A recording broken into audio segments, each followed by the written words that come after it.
Come on.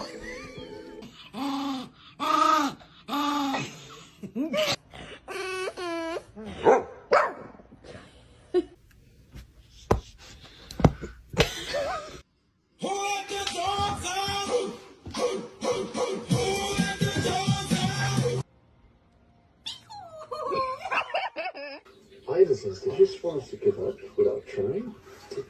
Why are you sitting on your brother's head?